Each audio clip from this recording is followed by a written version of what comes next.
एक राष्ट्रवादीला यश मिळताना मावळमध्ये पाहायला मिळते।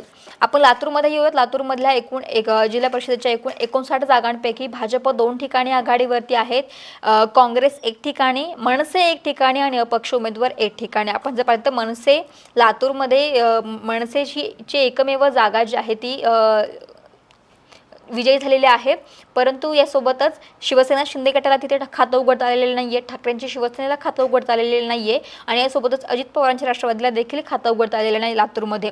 म्हणजे एकंदरीतच अजून ही मतमोजणी जी आहे ती लातूरमध्ये सुरू आहेत, परंतु सुरुवातीचे कल आपण जर पाहिलं तर भाजपच्या 2 जागा या ठिकाणी आलेल्या आहेत, काँग्रेस 1 जागा आणि मनसे 1 जागा आणि यासोबतच अपक्ष उमेदवाराची 1 जागा असे लातूरमधला निकाल आहे। रत्नागिरीमध्ये आपण येऊया। रत्नागिरीमध्ये पक्षीय बलावर आपण जर पाहिलं तर भाजप 56 जागांपैकी भाजप 1 ठिकाणी आहे, शिवसेना शिंदे गट 15 ठिकाणी, राष्ट्रवादी काँग्रेस अजित पवार गट 1 ठिकाणी आणि अपक्ष उमेदवार 1 ठिकाणी असंच आहे आपण म्हणू शकतो। इकडे परभणीमध्ये बोबडे टाकळी गट शिवसेना शिंदे गटाच्या सुचिता आनंद भोरसे विजयी झालेले आहेत। शिवसेनेचे जिल्हाप्रमुख आनंद भोरसे यांच्या त्या पत्नी होत्या सुचिता आनंद भोरसे आणि त्यांचा या ठिकाणी विजय झालेला आहे।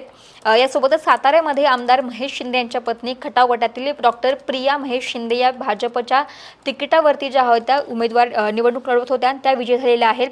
एकंदरीतच आपण धाराशिवचा आपण निकाल पाहिलेला आहे, यासोबतच आपण वेगवेगळे निकाल बघणार आहोत, पण त्याच्यापूर्वी अक्षता